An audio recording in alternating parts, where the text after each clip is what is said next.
Welcome to Ernie Menehune-Hawaii's Sun Tanned Irishman. This is a presentation that I presented at Tiki Caliente in 2024. My name is Mark Riddle. I am the host of the popular Tiki music podcast, the Quiet Village podcast, as well as the station director for the streaming station, Quiet Village Radio. And I'm going to talk today about Ernie Menehune-Hawaii's Sun Tanned Irishman. Many of you may not have heard the name Ernie Menehune. Some of you who collect records, I'm sure, might have seen an Ernie Menehune record. If you're a Hawaiian music collector for America's mid-century, you might have seen an Ernie Menehune record. I'm going to talk about who this guy was, his life, his career, and why he got the moniker Hawaii's Sun Tanned Irishman. Many collectors of vintage Hawaiian music may have come across an Ernie Menehune LP from time to time and thought, who is this guy? He had a golden voice, a beautiful voice, and he was a well-known Hawaiian crooner during the 60s in America, especially throughout the Southwest. He had a Hawaiian review that packed him in Vegas, Tahoe, Reno, Tucson, and Denver, just to name a few places. He had appeared on TV variety shows, and he also had Frank Sinatra, who would actually come and see his show in the Vegas lounges if they were performing together in the same location on the same dates. When Frank was done with his show, sometimes he would go and sit in and watch Ernie Menehune's show, believe it or not. His name really was Ernie Menehune, legally anyway, and I'm going to touch on that in a second. His records also sold like hotcakes at his shows. He still has a loyal following to this day, and in fact, like Corla Pandit, it's harder to find an unautographed Ernie Menehune record than it is to find an autographed record. That is because Ernie sold a lot at his shows, and he actually stuck around, signed it, met his fans. He was accessible. I had the honor of meeting Ernie in 2008 and interviewing him, and also going to one of his famous luau's in 2009 in Tucson. Ernie was born on the island of Kauai. He was one of 10 children. He loved to sing as a child, and according to him, he used to go into the bathroom and sing all the time because it had the tile, so he loved the way it echoed. His idol was Mario Lanza, another singer of the day, and Ernie used to say his mother used to yell at him all the time to get out of the bathroom because he was always in there singing. He was born Ernie Rivera. And if that name might sound a little familiar to those of you who collect records, that is because his brother was Larry Rivera. And Larry Rivera was a very famous singer on the island of Kauai. He stayed on the island of Kauai. In fact, this LP right here was recorded at the Cocoa Palms. I love this album cover, a nightcap with Larry. You can see that he was very small. And another really quick side note is the Riveras were all born in the Menehune Valley on Kauai. So that's how he got the name Menehune. And both him and his brother were of very small stature. As you can see Larry here sitting on a bar stool. He doesn't even touch the floor. And here you can see a family resemblance with the two of them. That's Larry Rivera on the left, and that's Ernie Rivera, later Ernie Menehune, on the right. But again, he did legally change his name later on to Menehune. Now, when Ernie was 18 years old, the attack on Pearl Harbor happened. He was still living in Kauai at the time, and martial law was imposed. Ernie and his friends were immediately deputized, given rifles, and told to guard key locations in Kauai. Remember, Kauai was still very rural at the time.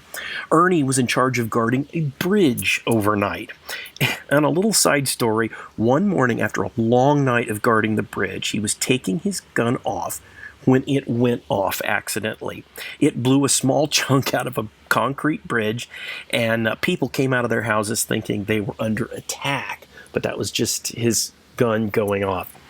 Years and years later, I believe it was the late 80s, Ernie went back to Hawaii, and that little piece of the bridge that little chunk was still out of the bridge that he'd blown away in the 40s.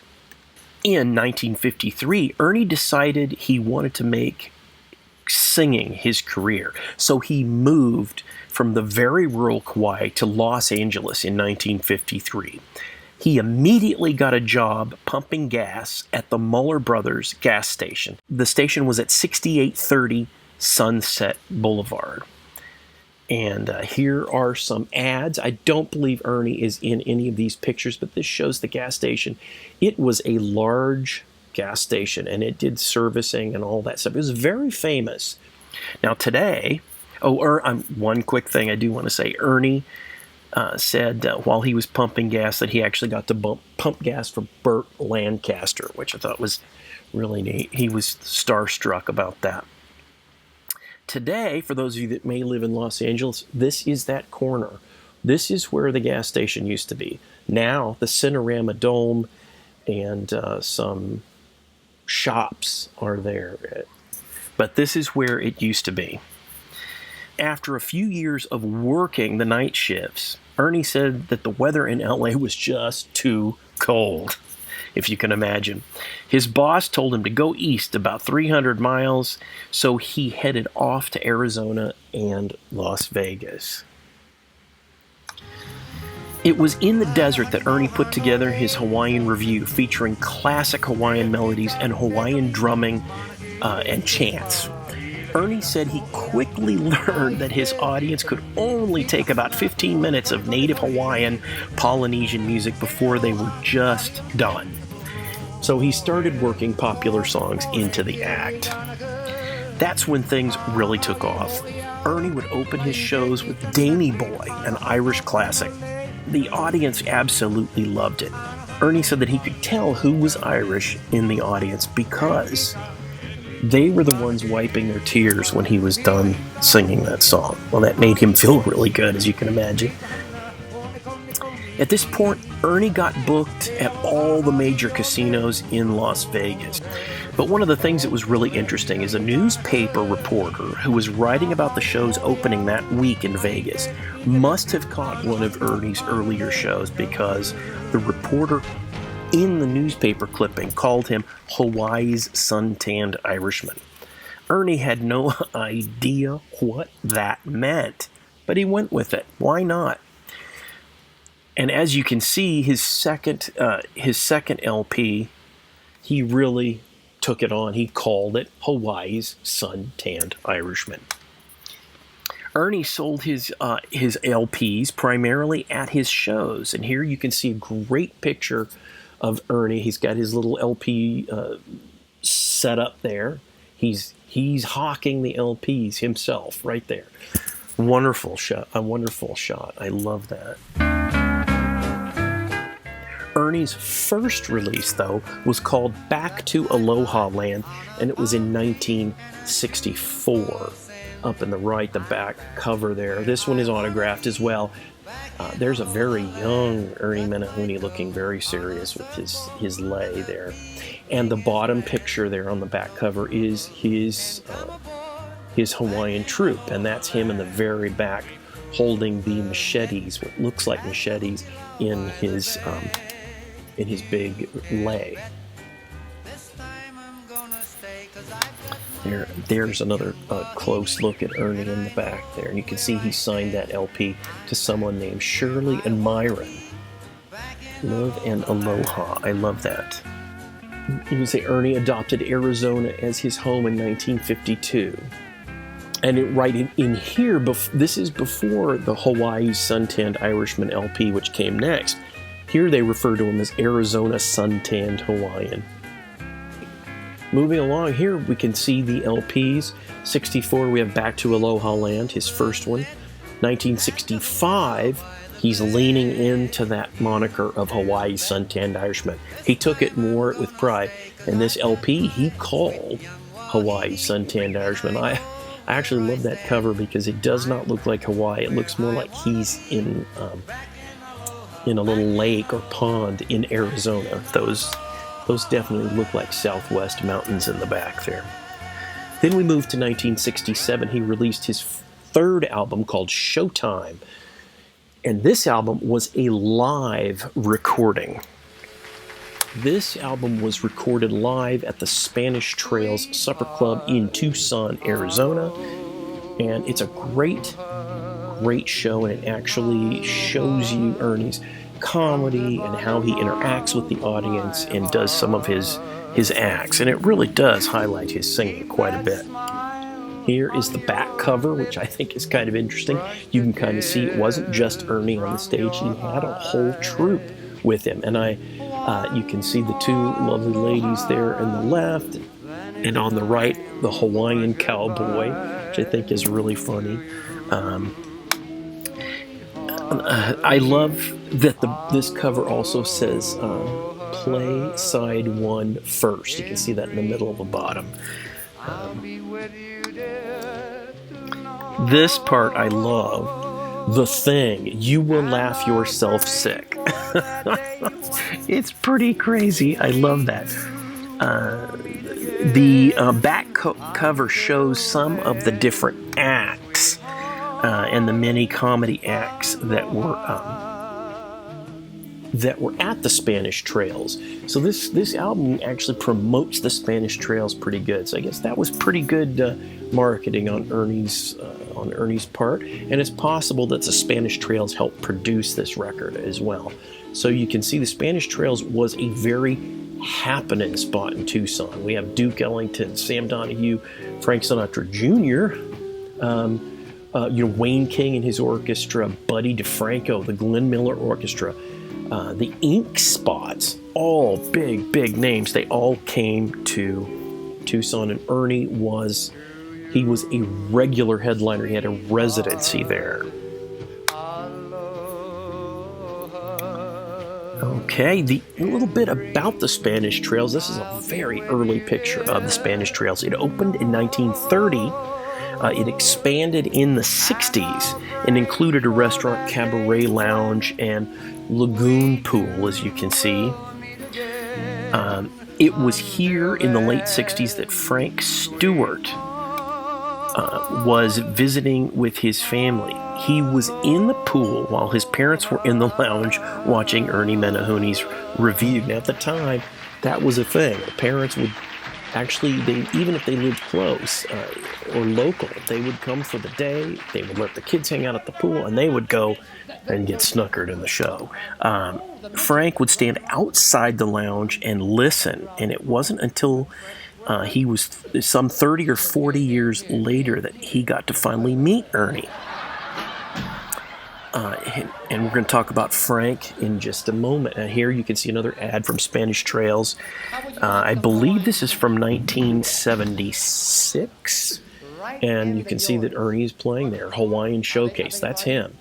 And I love the show times, 8, 10, and 11:45. He did 3 shows a night. He worked hard, and you can see that the last show started at 11:45. It's pretty interesting. And here is a cover from Ernie's album My Way, just to show you what the Spanish Trails look like after the renovation. Here you can see the new sign added from the 60s renovation. Much bigger sign. Spanish Trails had closed in the 90s. And sadly, there isn't... the building is still there, but there isn't much to it. It is in very poor shape. Here is, I visited it in December of 2010, and this is the Spanish Trails at that point in 2010. It's even worse today, but this is it. Here you can see the wonderful sign. It is just gone.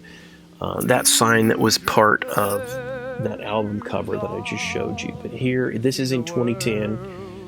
You can see there's nothing around in the background. There's no buildings. There's nothing. And it's just a part of town that is just not thriving. And sadly, this sign was in bad shape. It's completely gone now. I don't believe there's anything left other than the 2 poles, and the hatchets are missing from the top. It's gone. Here is another picture I took from 2010. I just love this. It shows directions to the Gold Bar, which I thought was great. I don't know if this was the name of the lounge that Ernie performed in or not, but that's pretty interesting. Here's another picture of the Spanish Trails.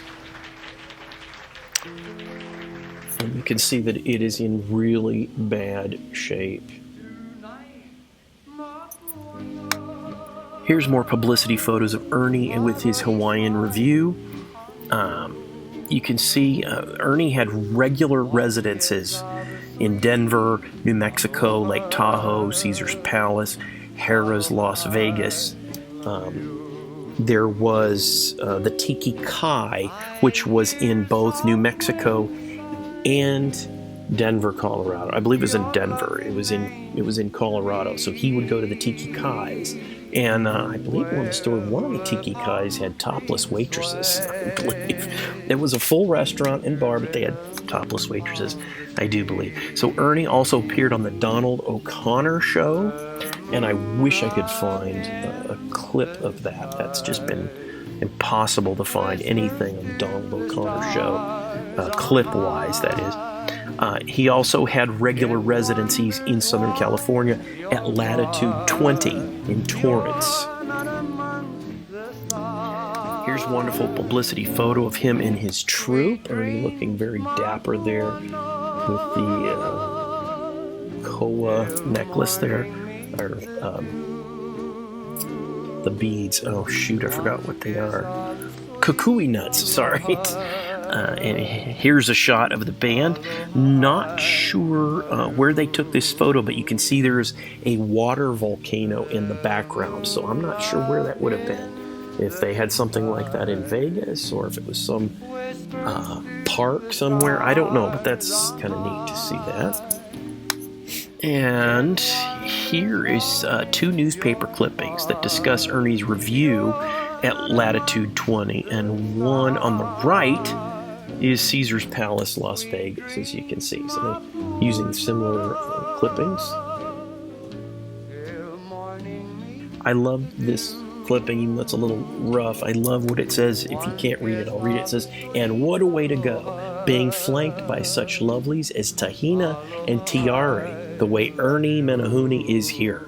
Ernie brought his entire Latitude 20 review to the Long Beach Veterans Hospital Tuesday night, but had him back in time for the regular 9 o'clock show. Now, this is one thing that Ernie used to do a lot.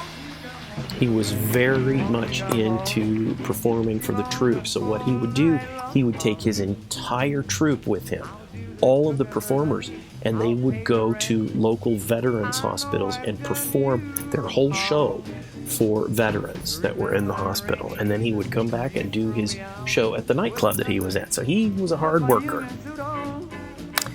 Here is more from Latitude 20. It says Ernie is opening on the 9th. The 9th of what? I'm not really sure what year. It says he'll be following Martin Denny. So as soon as Martin Denny's tenure was up at Latitude 20, Ernie moved in. And again, you can see Ernie has a whole troupe with him. It's not just him alone on the stage.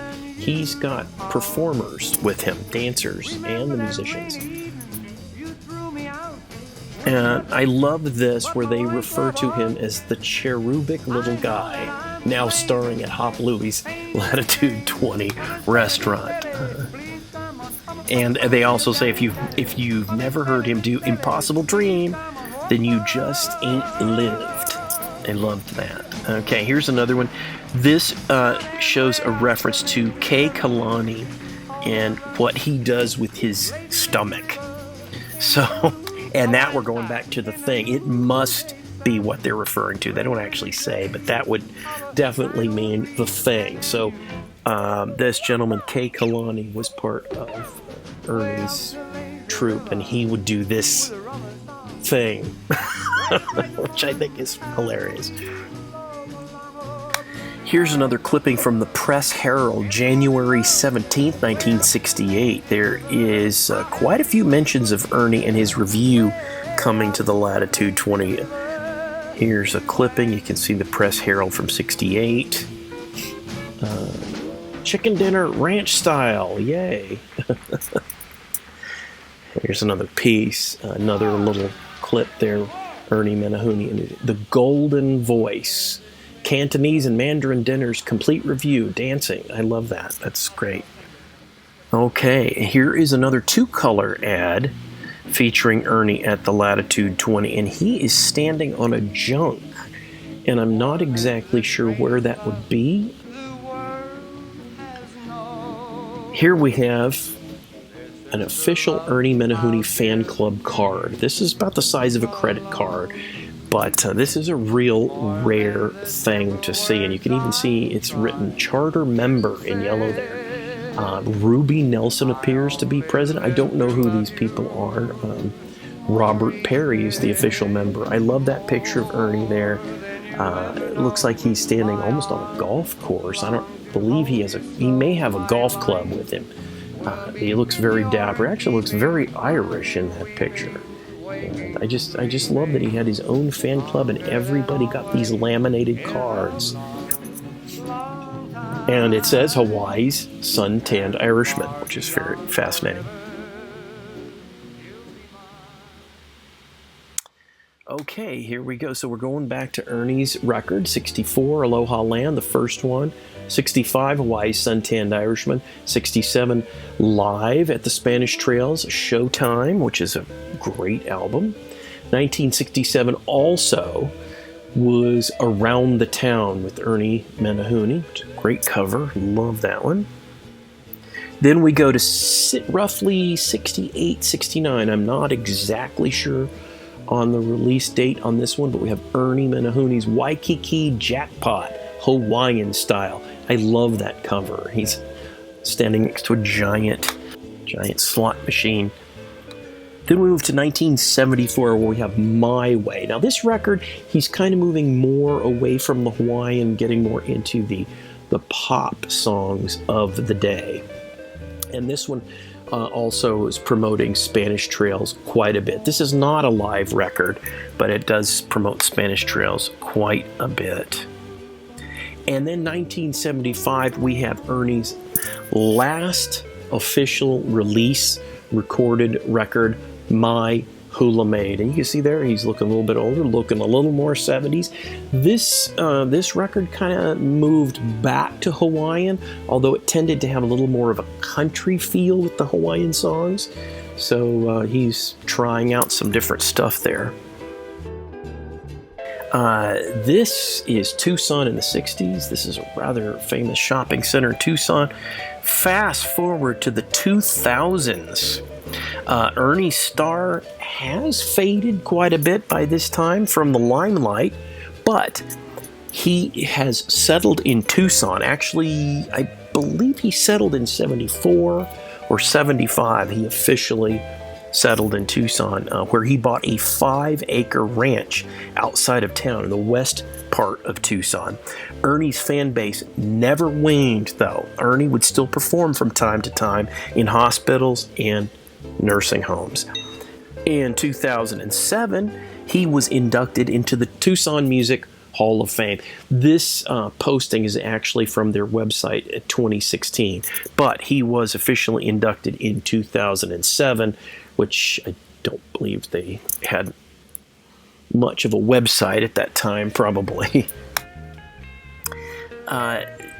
Ernie used to perform at a place called Ye Old Lantern in Tucson. Sadly, it is not there. And it was here that Mark and Maggie Bloom, who were quite well known as Velvet Glass. They used to do glass mosaics that were quite sought after. They saw a newspaper clipping that listed Ernie as Hawaii's Sun Tanned Irishman will be performing at Ye Old Lantern Restaurant. And of course, they were intrigued by the term Hawaii's Sun Tanned Irishman. So they went and they just fell in love with Ernie. You know, again, sadly, that restaurant is no longer. but Mark and Maggie were actually able to convince the Tiki in Tucson, which is they're a tiki restaurant and bar there. He convinced them to host Ernie's shows. So Ernie moved from the Old Lander to Tiki. Not regularly. I would say maybe a couple times a year he would do a show there. It was Jeff Chenault, who is a well-known music writer and exotica author. He and I both heard about Ernie performing at the Tiki in November 2008. And it was that following day, November 3rd. There we are. I'm on the left. You can see Jeff on the right, and our good friend Keith Pollack, who was a professor at the U of A at the time. He was in charge of the Exotica archives at the University of Arizona. He's in the center, and that's us going to Tiki. But it was November 2nd, 2008 at the Tiki. Here we are with Ernie doing his show inside the Tiki with his Hawaiian Review. It was at this show that I first got to meet Ernie. Both Jeff and I had contacted Ernie previously about doing an interview with him. Jeff for Tiki Magazine and me for my Quiet Village podcast. And Ernie was gracious enough to agree. Here's another shot. Now, Ernie, he was not one to steal the limelight. He always wanted to have other people performing with him. And here he had a troupe that taught Hawaiian hula dancing. And here are some of the students. And some of them are probably his grandchildren as well, I can imagine. So his show was a variety show. Here's members of the hula troupe as well. His show were a true variety show. It had comedy, it had dancing, of course it had music, singing, and he put on a show. It was in a brand new Boeing 707. There. I love this picture of Ernie performing with that tiki that's in the middle of the dining room there. That's just a great shot. About 28,000 feet in the Boeing 707, when all of a sudden it pitched very sharply to the right. So after the show, I got to meet Ernie. There's Jeff Chenault in the middle. There's me on the far right there. You can kind of see my little nose piercing I had at the time, which I don't have anymore. I'm peeking in, a little starstruck. And there's Ernie on the right sitting with us. Interesting little story. Frank Luna, who I mentioned earlier, became a very good friend of Ernie's, and it was interesting because after the shows, after everybody had left and the place was basically closed down, Ernie would have a Kahlua and milk, and Frank would usually have a coffee or a margarita, and they just sit and talk about how the show went. I want to play you a little clip. Unfortunately, this clip is not mine. I had some recordings of the show, but I had a hard drive failure, and unfortunately those were a casualty of that hard drive failure, and I'm so sad, but I did manage to find a clip here. This is not mine, but I'm going to share it with you. This is of the show from Ernie's.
Each tempo step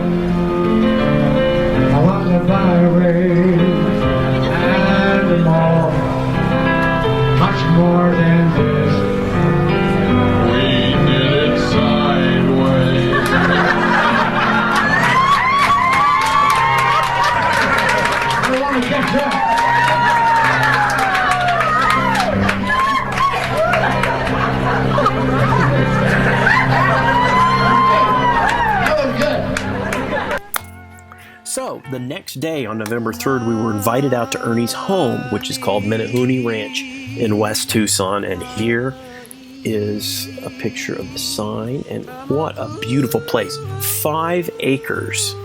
And he did some magic to this place.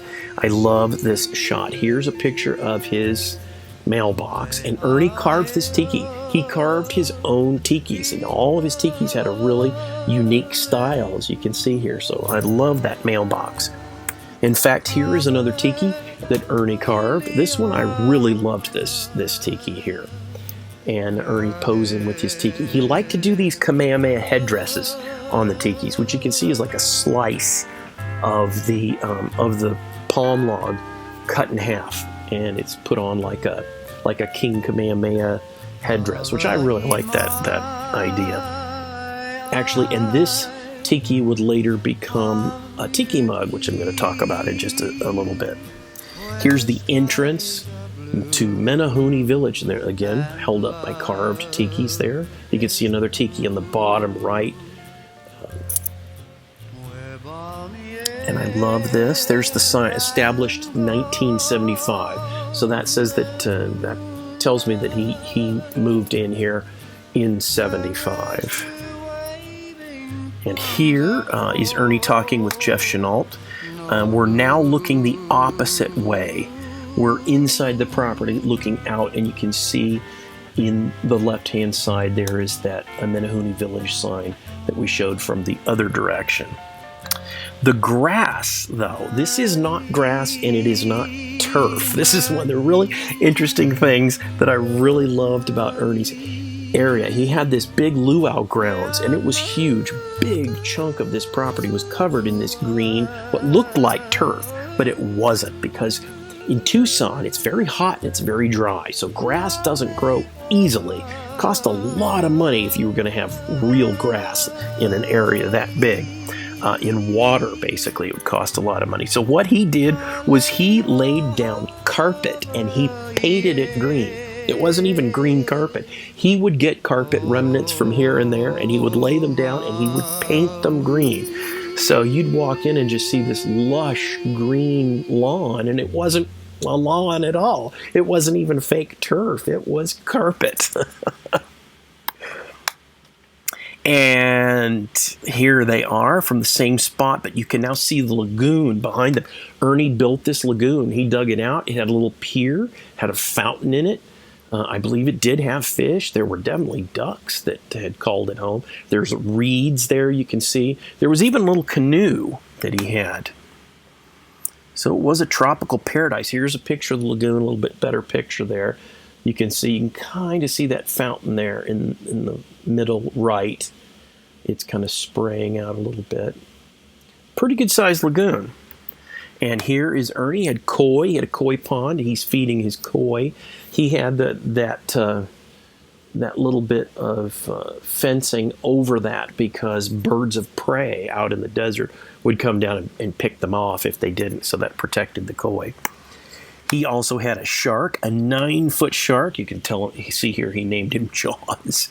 And a local restaurant gifted that to Ernie. And he put it out in his Ernie Menehune Village to make sure he watched over everybody. And there's some dapper gentlemen, me on the left. I'm sorry, me on the right. Get my right and left together here. Jeff Chenault on the left, and of course Ernie in the middle there. And you can see his lagoon in the background. Here's some more of the tikis that Ernie carved. I love this one that has the root ball on it. They're just quirky and cute and fun. And the one on the far left you can see has the Kamehameha headdress. I'm not sure what kind of headdress you call it. I just always think of it as the one that King Kamehameha is always depicted as wearing. Here's another tiki. Jeff Chenault and Ernie here. Notice the Kamehameha headdress again. I love this tiki. It's got a lot of character to it. Ernie remained very active, though he was out of the limelight in the 70s. He started a Tucson Polynesian Society, a club that originated for expats of Hawaii, people living in Tucson. He would have an annual fundraiser that was huge, and it was a ticketed event. He sold tickets to it, and they would sell out almost immediately. It was very, very difficult to get a ticket to one of the Tucson Polynesian Society's annual luau. Ernie would always perform, and he would put on a full show. It wasn't just a quick, 20 or 30 minute show. He would do a full 90-minute or 2-hour review. And it was wonderful to see. So in 2009, Jeff and I returned to Ernie. We managed to get tickets to one of these things, and we returned to visit and to see one of his luau's. And here you can see there's tables set up already. The grounds are quite decorated. The entire grounds were filled with tables and chairs. I believe it was 300 to 400 people that attended these. So it was no small event. It was a big thing. Ernie would perform with his review.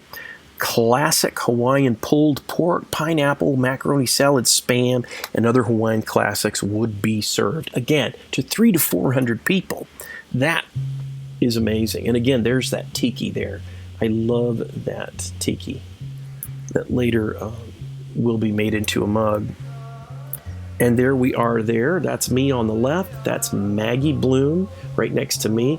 Ernie looking at the article that finally got printed up in Tiki Magazine that Jeff and I did when we came to visit him previously. Jeff Chenault there right next to Ernie, and of course Mark Bloom on the far right. And Mark and Maggie used to go to all of his luau's, which I thought was fantastic. They helped us get the tickets, which was very nice of them. There's the food being served. That was no small feat. They served a lot of people. Classic Kahlua pork, macaroni salad, pineapple, Spam. This is his stage he built. I love it. He called the Aloha Shell. Doesn't look like a shell, but he called it the Aloha Shell. I love that. On the far left, home of the Menehune dancers. It's a pretty good sized stage, and you can see the rocks in the front. Those were concreted in or masoned in. Very nice setup. And you can see the green carpet on the stage there. And here we go. The show was a true variety show. You can see here there's taiko drummers opening the show. And it was quite fascinating to watch because it was old school, There wasn't just a guy coming out singing until he was done. And there's Ernie with one of the dancers in the background. As you can see, the sun is setting at this point. It's getting dark. His shows went on for at least 90 minutes, possibly 2 hours. So he didn't disappoint. And he still had an amazing voice. Ernie would bring out the kids and the hula dancers, and he would sit and sing to them. Larry Armstrong, you can see in the background, he was his keyboard player. Larry Armstrong would play keys in all of his later shows at Ye Olde Lantern and at Kon-Tiki. And here he is at the luau. And Ernie would do impressions during his act, and he did Don Ho and Elvis and whatnot. And here he's doing an impression of Willie Nelson. He's got the braids and the bandana. He also, part of his act would be the swinging poi. Those little things he's holding there. That's Tahitian, and they're called poi, just like the food. They're small little balls on a rope. To me, they almost look like funky garlic, but Larry Armstrong, his keyboard player, would always make an announcement and say, "It's Ernie and his swinging balls." That was about as risque as the show got. But I thought that was really funny. The show, again, 90 plus minutes. It never stopped. It never had a moment of dead air. So you could tell he knew what he was doing. It was obvious that he'd honed this entire act over many decades. And I really think it changed very little from the 60s heyday myself. Ernie and the whole group up on the stage there. And you can see it's dark. We're already at night. And I love this picture of Ernie that I managed to get. That's just a great shot. One of the things that he used to do live at his shows, and we saw him do this at the Kon-Tiki, was he would sing Kaimana Hila, or Diamond Head. And it's a very high-pitched song, and he would sing falsetto, and he had this beautiful voice, and he could sing very high and sing falsetto, just perfect, absolutely glassy smooth. And he would always say, "Oh, up one more key," and he would goat the audience into saying, "Yeah, higher, higher, higher." And as he would sing it up one key, he would stand on something a little higher. You know, he'd stand on something small, then he'd stand on a chair. Then he got up and stood on a table, and he's singing 4 or 5 keys now higher than the original. Then they'd go up another key and singing higher and higher and higher. And all of us were really scared, like, oh my gosh, he's quite old, he's going to fall, but he never did. He was quite agile, but he would sing up, I don't know how many keys, 7 or 8 keys higher than the original key, but just keep going up and up and up. And it was fairly amazing. You can actually catch that on the Showtime record. He does that on the Showtime record, and it is pretty amazing to hear. Okay, we all had a wonderful time. At this time, when he did this show, Ernie was 86 years young at the time. Now I'm going to kind of move into the LP collecting part of Ernie Menehune. So here we have all of his LPs, 64 going right up to 75. And again, My Hula Maid being his last one. And you can definitely see with Hawaii Sun Tanned Irishman and, of course, Waikiki Jackpot here. He's leaning into the Vegas thing. He is not shying away from the fact that he plays in the Southwest and plays Vegas. I actually got my record autographed by Ernie Menehune in 2009 at the Luau. You can see there on the record of the right there, he autographed it. Interesting thing is, when I found this record, it was autographed on the back. It was autographed, I believe, in late 60s, early 70s. So I actually have a double autographed Ernie Menehune record. And that's me before my gray hair. Wow. Like I said earlier, it's really more rare to find an unsigned record by Ernie than it is to find a signed record. Not only did he put out LPs, but he also put out 45s, and here is a beautiful 45 with clear red vinyl, Back to Aloha Land. And in some cases, the 45s were different versions of the songs that were on the LP. This particular version of Back to Aloha Land is slightly different than the one that's on the original Back to Aloha Land record. So you can find you can also find Menehune 45s out there. Now, one of the things that I was told by Frank Luna is that actually the black vinyl 45s are more rare than the colored vinyl because they put out less of those. They put more of the colored vinyl. So if you find an Ernie Menehune black 45, those are a little more rare. In March 2015, at age 92, Ernie had a show scheduled back at the Kon-Tiki. He was going to come back for another show, his regular location for shows at this time.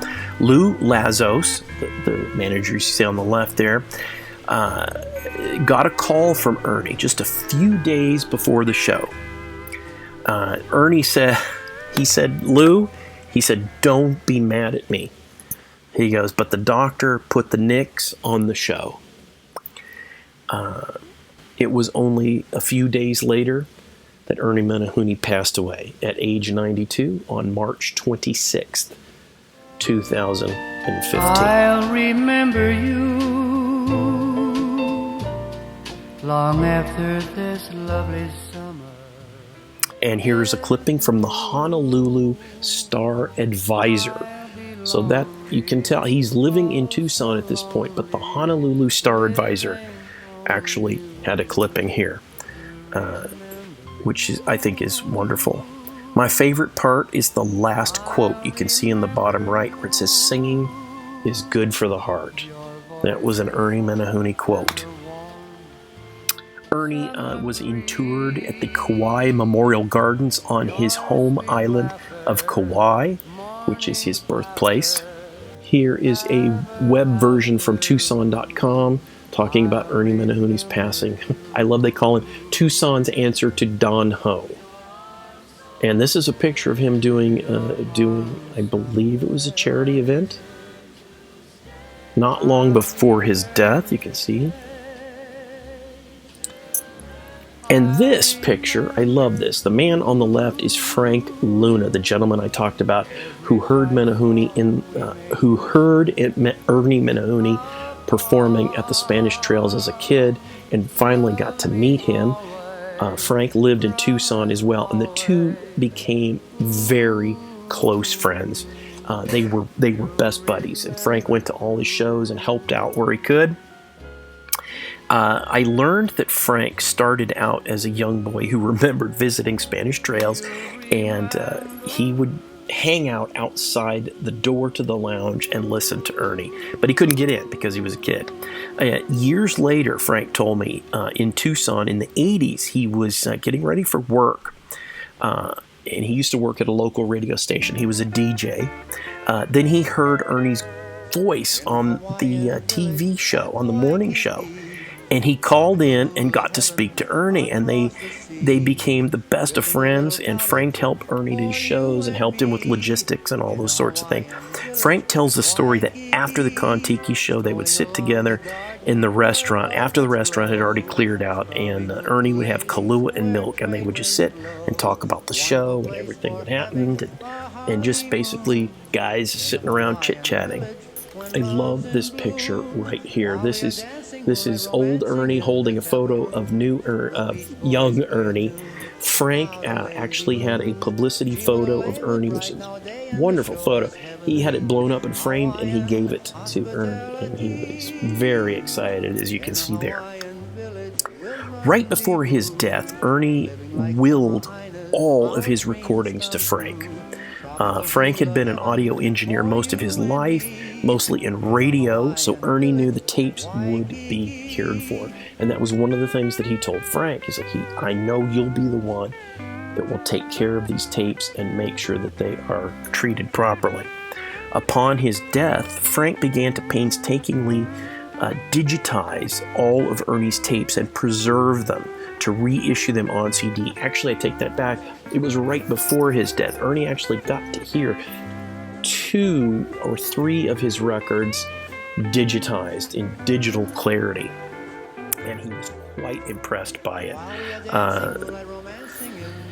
Frank's digitizing was a small one-man operation, and Frank eventually started releasing Ernie's records on CD, usually 2 or 1 title at a time, and in the order that they were originally released on LP. And both Ernie's request and Frank's idea was that the CDs need to sound as close to the LP as possible, but they are pristinely clear. The audio is very, very good on the CDs. Now, the CDs have gone out of print.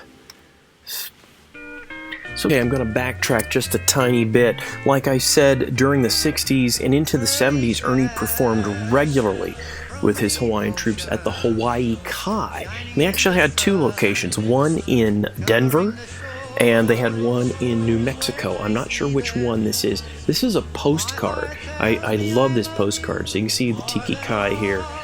Cool roof line, kind of an asymmetric roof line, and this inset picture that shows the interior. Really beautiful interior. Kind of looks like the bar in the background, in the kind of the center. There's a little doorway, and it looks like bar stools there, so that probably opened out into the bar. And I love the Whitco. I love the Whitco ship on the wall there. Very cool. Again, I'm not sure if this is Colorado Springs or New Mexico, but it's very cool.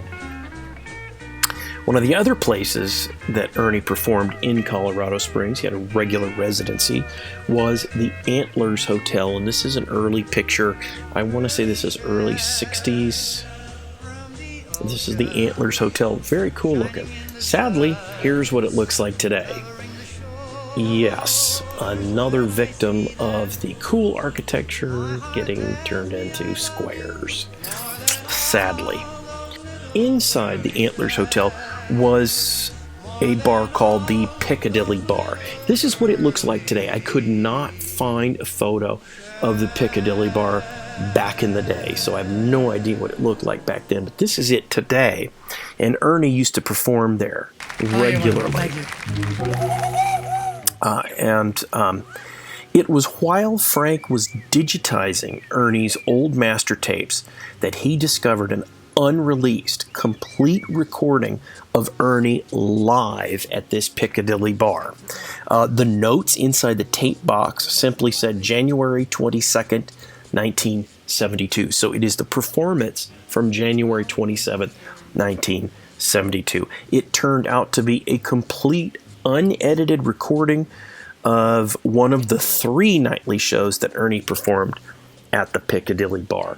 And I believe, actually Frank believes, and I tend to agree, that it was probably meant to be another live album release. It just was never edited and it was never mixed. So here's where we come to today. Frank has released all of the Ernie Menehune albums on CD. He painstakingly digitized them. They are beautifully mastered transfers of the original master tapes. None of them are from an LP source. They are master tapes, and here's some of the CDs right here. Luckily, I have them all. They are sadly out of print, and they are insanely hard to find. I don't think I've ever seen a used CD coming up. People who bought them tend to keep them. Being that Frank was just a one guy doing it for the love of Ernie and his music, the CDs were not released in great quantity. Sometimes it was only a few hundred or 500 CDs, and they would sell out very, very quickly. Each CD sold out within weeks or a few months of being released. He was not distributed by a major distributor. This was just word of mouth, and they sold out. So just recently, Tiki Productions, has teamed up with Luna Recording Archives to create the Ernie Menehune Collection. So the Ernie Menehune Collection will have Back to Aloha Land, all of his records, Hawaii, Sun Tanned Irishman, Showtime, Around the Town, Waikiki Jackpot, Hawaiian Style, My Way, and his final recording, his final official release, My Hula Maid, plus the newly discovered Live at the Piccadilly from January 2nd, 1972, which is basically the size of a double album. So we're looking at 75 tracks from all of the LPs, excluding Live at the Piccadilly.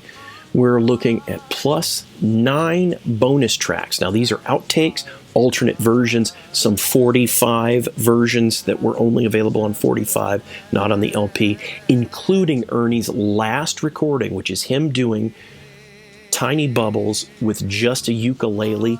Frank recorded that in his living room. Ernie was over there visiting, and he started playing, and Frank wisely set up a microphone and recorded Ernie performing. And this was just not long before his death. So it is literally Ernie's last recording.